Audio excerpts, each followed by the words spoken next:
आज हम सीखेंगे हमें क्यों देना है। अब हम सिर्फ इसीलिए नहीं दे रहे कि ज़रूरत है हमने दे दिया।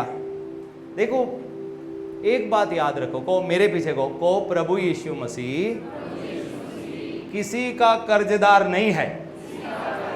एक बार फिर से, प्रभु यीशु मसीह किसी का कर्जदार नहीं है। इसका मतलब यह है प्रभु किसी का कर्जा नहीं रखते।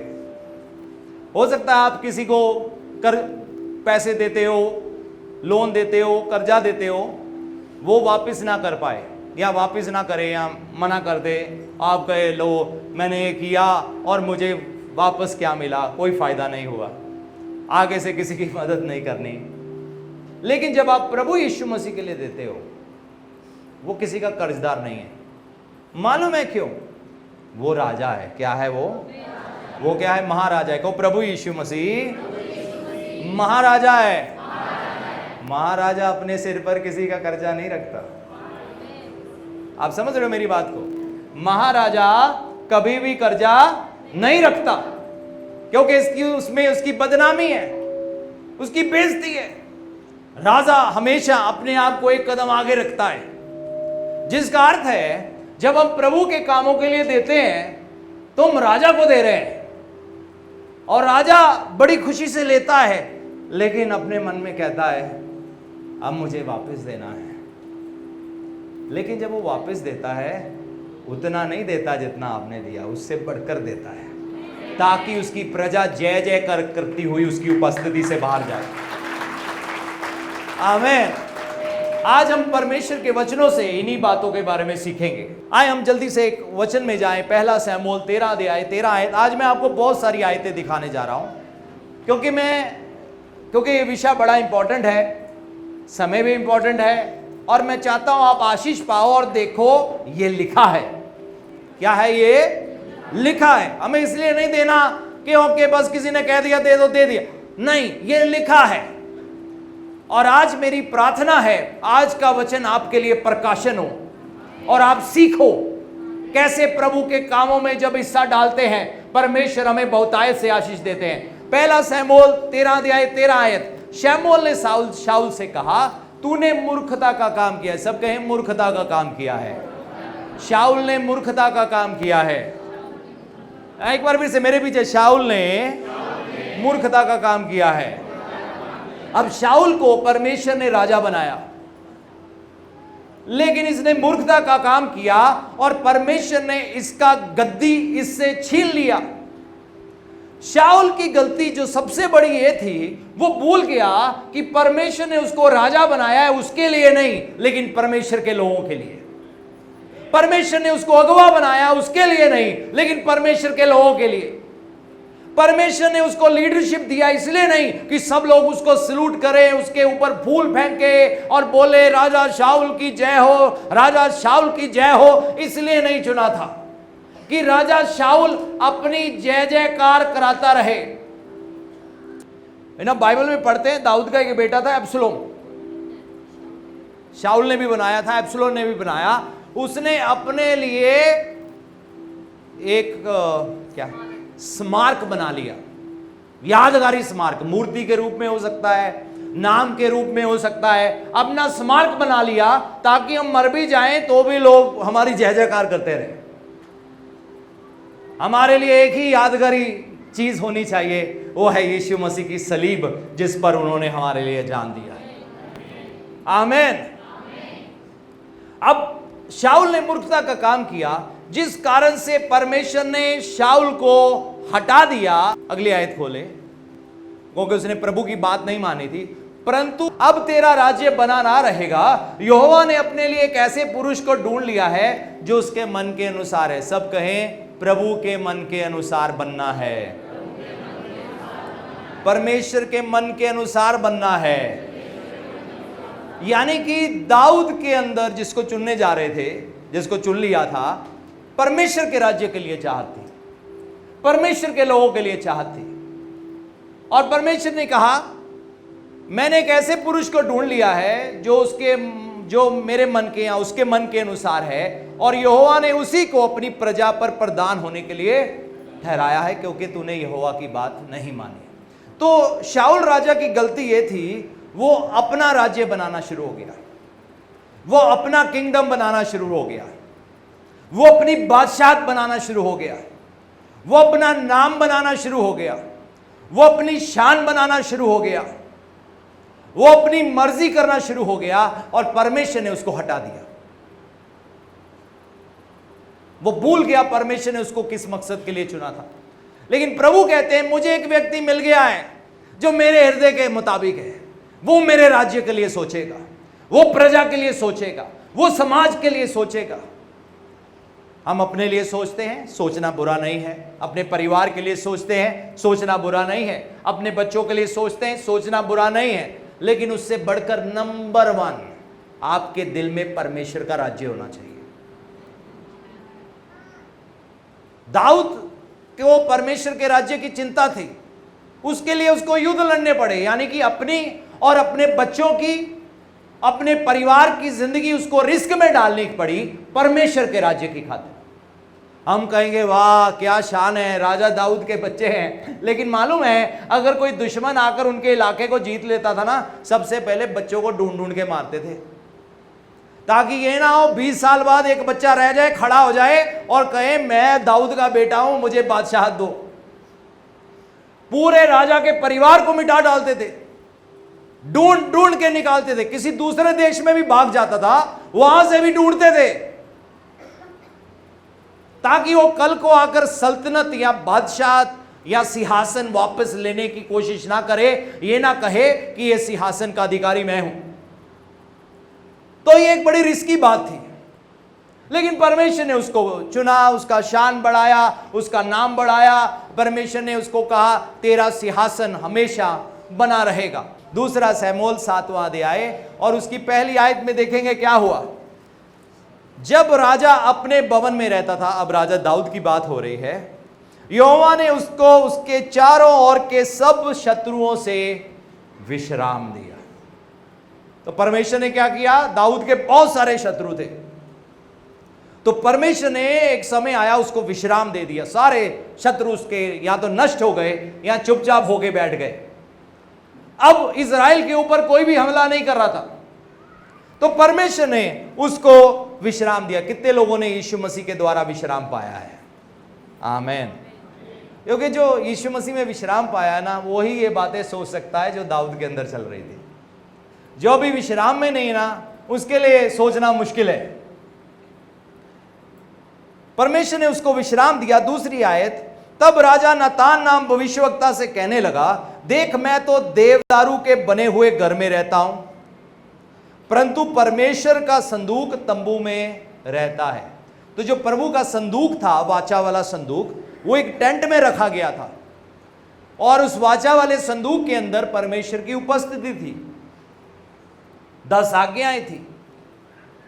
तो वो कहता है कि ये जो तंबू है, परमेश्वर का संदूक वहां है, लेकिन मैं तो लकड़ी के अच्छे घर में रहता हूं।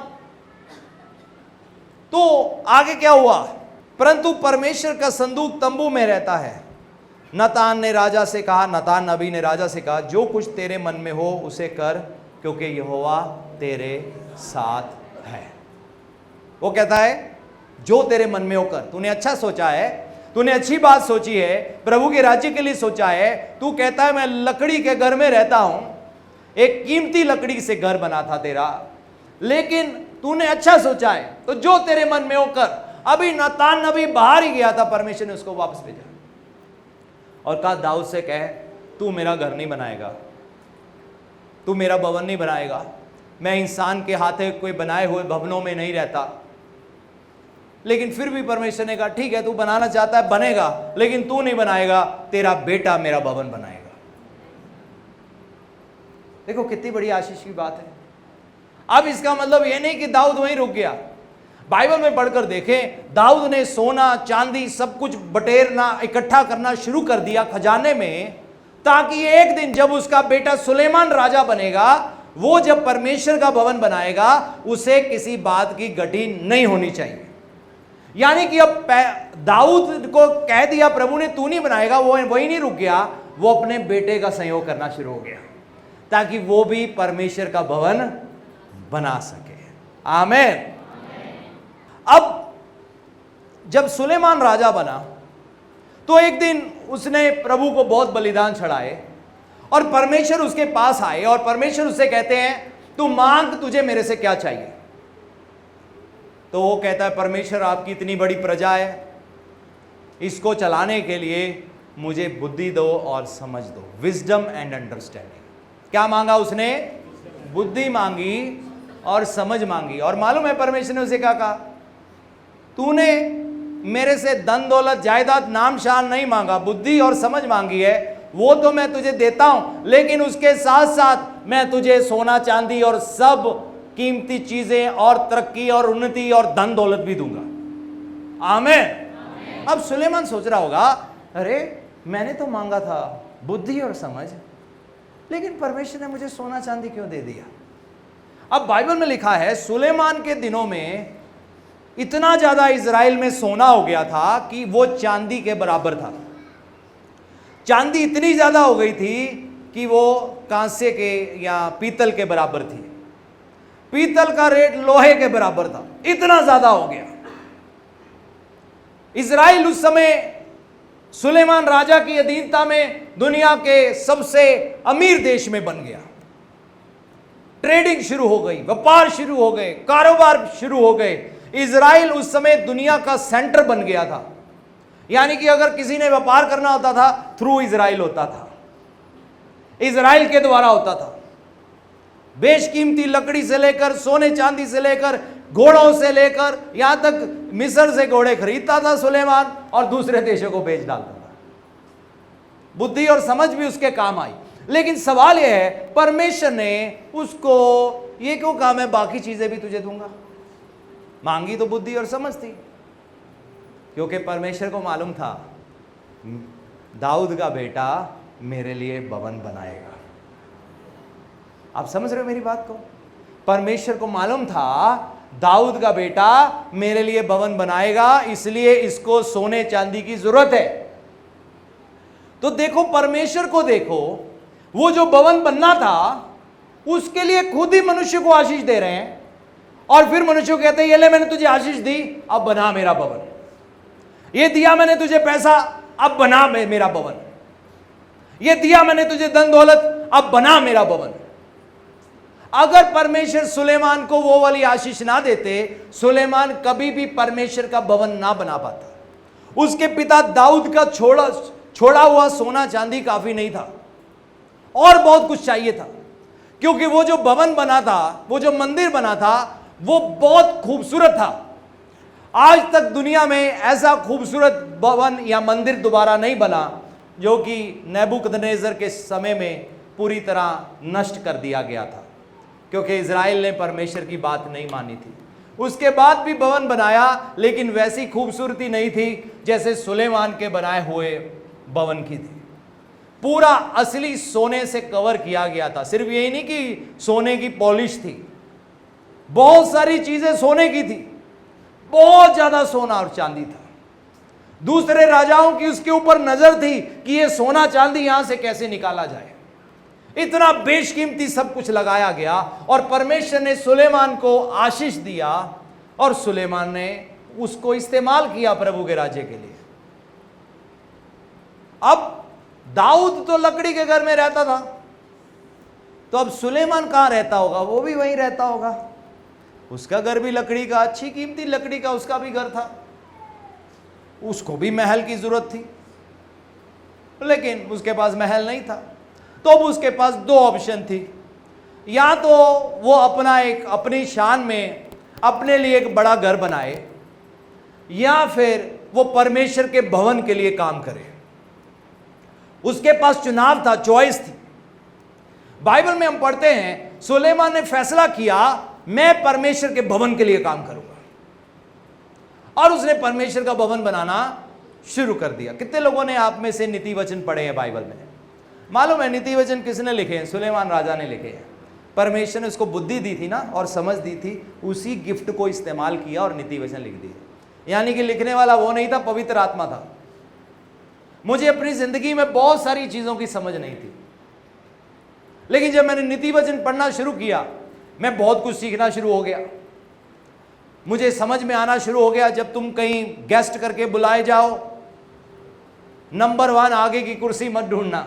मुझे बाइबल सुलेमान के लिखे हुए नीति वचनों से सीखने को मिला क्या करना है, कैसे पराई स्त्री से दूर रहना है, कैसे आजमाइश आए तो कैसे भागना है, कैसे गुनाह वाली गली से भी नहीं गुजरना। ये सब मैंने नीति वचन से सीखा, सारा बताया है। वहां लिखा है कैसे जो पराई औरत के पास जाता है ऐसा व्यक्ति जैसे बकरा कसाई में कटने को जाता है। मैंने नीति वचन से सीखा कैसे सेवकाई खड़ा करना है, कैसे बुद्धिमानी से काम करना है, कैसे दूसरे लोगों के लिए हामी नहीं भरते फिरना। हाँ जी कितना कर्जा लेना जी आपने, 5 लाख रुपया, कोई नहीं मैं अपना नाम लिख देना, लो लो पाजी, पाजी तुम तो बहुत वधिया हो, 10 साल बाद रोते फिरोगे। मैंने नीति वचन से सीखा। मैं भी लोगों के कर्जों की गारंटियां भरता फिरता था। मैंने बहुत सारे लोगों को पैसा दिया प्रभु में आने से पहले। ये ना कहना आप पैसे दे के सबको बैठाया हुआ है, ये ना स्टेटमेंट ध्यान रखना पड़ता है। लोग कोई चीज का कुछ भी नहीं। प्रभु में आने से मेरे बहुत पैसा दिया लोगों को, वापस नहीं आया मेरा। बहुत सारी कमेटियां डाली थी, वापस पैसा नहीं आया मेरा। फिर जब मैं प्रभु में आया मैंने नीति वचन पढ़ना शुरू किया और फिर मुझे समझ में आया ओके, तो अगर तू दे रहा है ये सोच के दे कि वापस नहीं आएगा तो कम से कम तेरा दिल ना दुखे या तेरे बच्चे परिवार को रोना ना पड़े, कल को तेरे बच्चे तुझे श्राप ना दे कि बाप ये तूने क्या किया। सुलेमान के दिए हुए नीति वचन से आया। मेरी पत्नी को समझ आई नीति वचन को पढ़ के, और खासकर एक औरत कैसी होनी चाहिए, एक स्त्री अपने घर में कैसे होनी चाहिए, एक पुरुष अपने घर में कैसे होना चाहिए।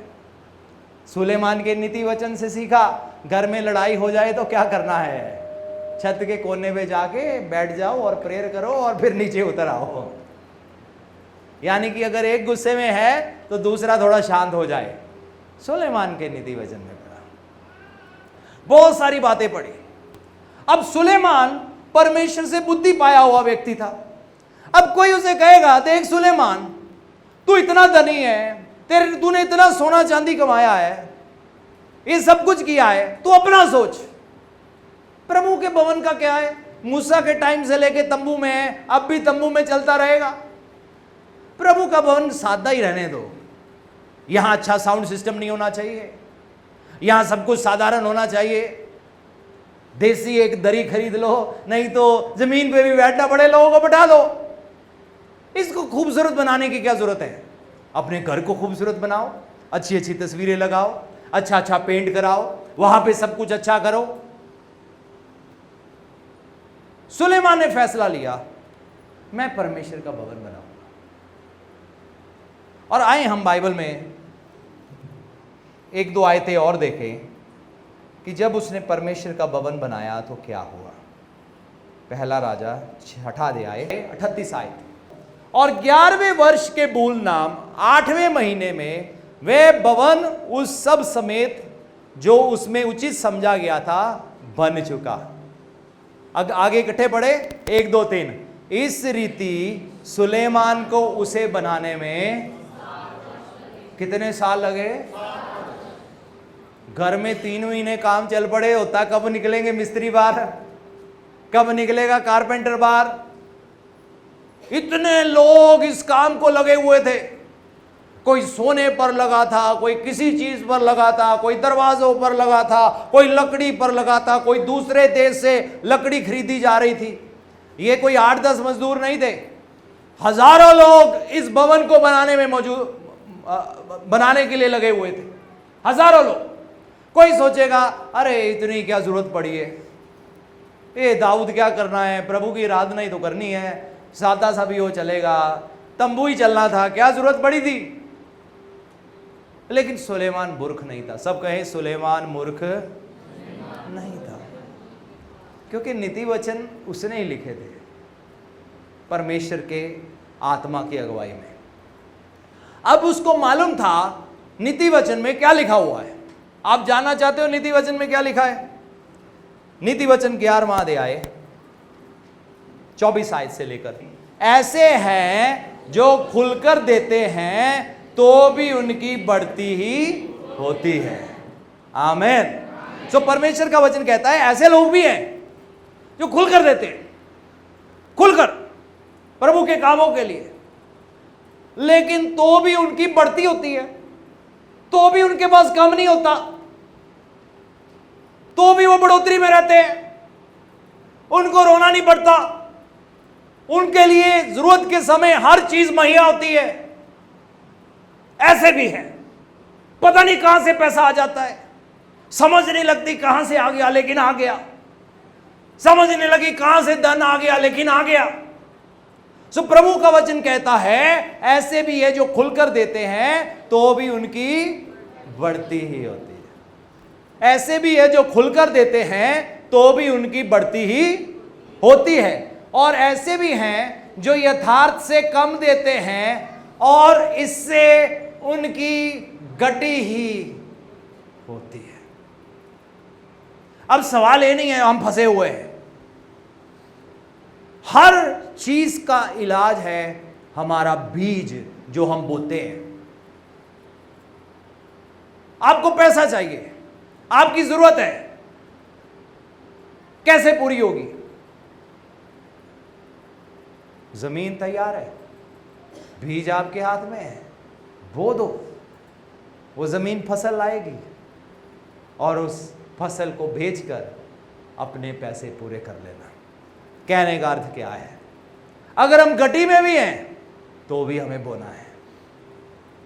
ऐसे भी हैं जितना देना चाहिए उससे कम देते हैं, और प्रभु कहते हैं हर समय उनकी लाइफ कैसी होगी?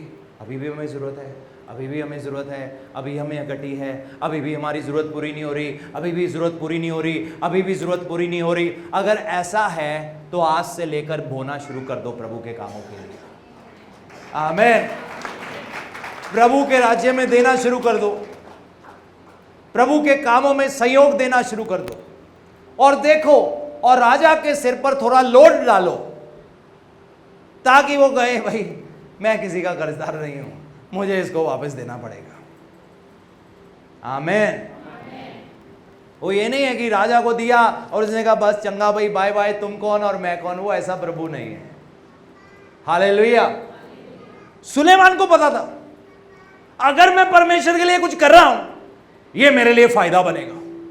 वो चाहता इस भवन को 1 साल में बना लेता, 2 साल में बना लेता, 3 साल में बना लेता, 5 साल में बन जाता, लेकिन उसने कहा नहीं, ये भवन ऐसा भवन हो जैसा ना कभी बना है और ना कभी बन पाएगा। 7 साल में, 7 लंबे सालों में इस भवन का काम पूरा हुआ।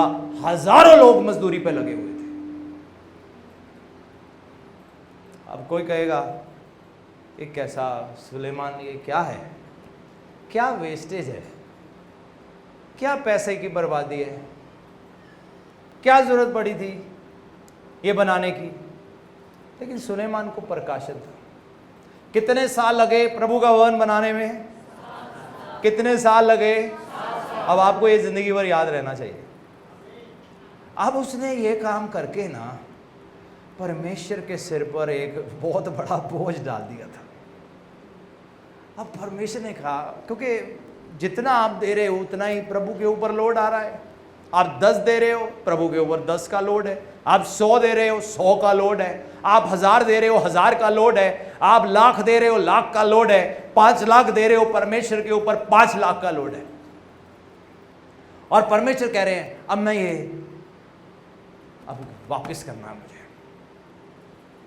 मुझे इसको लौटाना है, क्योंकि इसने अपनी स्वे इच्छा से मेरे भवन में लगाया है, मेरे कार्यों में लगाया, लेकिन इसके बदले मुझे उसको आशीष देना है, ब्लेस करना है, इंटरेस्ट समेत कई गुना। अब सुलेमान ने 7 साल, कितने साल में भवन बनाया? 7 साल। और वो कहां रहता था?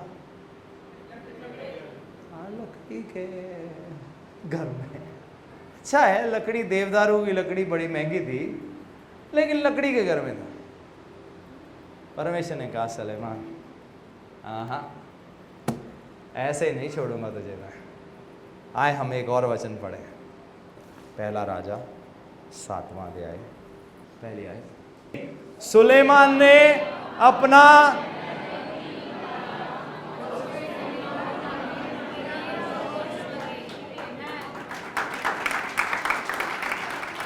परमेश्वर का भवन कितने साल में बना?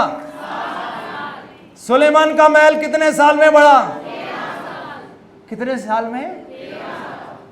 प्रभु का भवन 7 साल में। परमेश्वर ने कहा हाँ सुलेमान, ऐसे नहीं छोड़ूंगा मैं तुझे। तूने अगर मेरा भवन बनाने में 7 साल लगाए हैं, मैं डबल टाइम तेरा महल बनाऊंगा। और उसका महल इतना खूबसूरत था, दूर दूर के राजा और महारानियां आकर सुलेमान के महल को देखती थी और हैरान हो जाते थे कि इतना खूबसूरत महल भी भला कोई बना सकता है। और बनाने वाला सुलेमान नहीं था, परमेश्वर था। क्यों ना प्रभु के लिए ताली बजाएं। Hallelujah, hallelujah. सुलेमान ने परमेश्वर का भवन बनाया, परमेश्वर ने सुलेमान का महल बनाया। आप परमेश्वर के राज्य के लिए काम करोगे, परमेश्वर आपके लिए काम करेंगे। आप परमेश्वर का भवन बनाओगे, परमेश्वर आपका महल बनाएंगे। जहां आप, आपका पति, आपकी पत्नी, आपके बच्चे और आपकी आने वाली पीढ़ियां रह पाएंगी, क्योंकि आपने परमेश्वर के भवन को अपनी जिंदगी में पहल दिया है। दाऊद अगर लकड़ी के घर में रह पड़ा तो कोई प्रॉब्लम नहीं, उसका बेटा 13 साल लंबे समय में बने हुए महल में रह रहा है। जो आप प्रभु के लिए कर रहे हो, आपकी आने वाली पीढ़ियों के लिए आप ब्लेसिंग की जगह तैयार कर रहे हो। आपने हो सकता है गरीबी में जिंदगी बिताई हो, आपकी आगे वाली पीढ़ियां नहीं बिताएंगी, आपके बच्चे नहीं बिताएंगे। आपको लगाओ मैं तो पूछूं, मैं आपसे कहना चाहता हूं, लेकिन आपकी संतानें सर बन के जिएंगी। जोर से ताली बजा सकते हो प्रभु के लिए। हालेलुया। दाऊद खुद लकड़ी के घर में रहा, लेकिन परमेश्वर के भवन के लिए सोना चांदी जोड़ता रहा, जोड़ता रहा, जोड़ता रहा, जोड़ता रहा। अपने पड़ोसी से बोलो, पूछो आपको वचन की बातें समझ में आई या नहीं आई। मैं आपको सिंपल वे में भी बता सकता था, लेकिन मैं क्यों आपको ये गोल दायरा लेकर आया? आपको दिखाने के लिए जो आप परमेश्वर के लिए करते हो वो कभी वेस्ट नहीं जाता। एक दिन मैंने परमेश्वर से सवाल किया, प्रभु आपके वचन में लिखा है आपके पांव की धूल भी सोना है, थोड़ा सा सोना इधर गिरा दो ना, ताकि हम जो आपके लिए करना चाहते हैं, अपने लिए नहीं, जो आपके लिए करना चाहते हैं कर सके। प्रभु ने कोई जवाब नहीं दिया, ना ही सोना ऊपर से गिरा। फिर एक दिन मैं वचन पढ़ रहा था, वचन पढ़ते पढ़ते समझ में आया, ओहो प्रभु ने इसलिए नहीं किया क्योंकि प्रभु अपने लोगों को आशीष देना चाहते हैं और उनको आशीष देने का बहाना चाहिए। क्या चाहिए? परमेश्वर को आशीष देने का बहाना। कई लोगों को घर में जश्न करना बहुत अच्छा लगता है ना। वो बर्थडे कब आएगा, अगला बर्थडे कब, बर्थडे आ गया, चलो चलो इकट्ठे हो जाओ, सारे भाई बहन सारे इकट्ठे हो जाओ। कितने लोगों को मजा आता है जब सारे बच्चे सब लोग इकट्ठे हो जाते हैं। बर्थडे आ रहा है, शादी की सालगिरह आ रही है, इकट्ठे करते कि नहीं करते? इंतजार करते हो कि नहीं करते? मनाते हो कि नहीं मनाते? हमारा कई बार जहाज में बीत गया। इस बार का भी चांस है। मैं अपने टिकट वाले को कह रहा था, भाई इस बार मैं जहाज में अपना जन्मदिन नहीं मनाना। वो कह रहा था नहीं 20 सितंबर की टिकट बुक करा लो। मैं कहना 20 की नहीं करनी, मेरा बर्थडे कोई नहीं जहाज में मनाया। मैं कहना नहीं, इस बार मैं अपने परिवार के साथ, अपने लोगों के साथ मनाना चाहूँगा। हम ढूंढते हैं ना बहाना। कितने लोग शादियों के कार्ड का इंतजार करते हैं।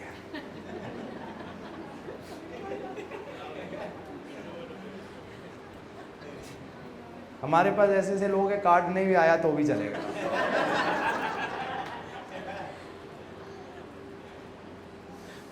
मैं बचपन में बहुत शादियां अटेंड करता था, इसलिए नहीं कि कार्ड आते थे, नहीं, अंदर से ही अगुवाई होती थी। आज कोई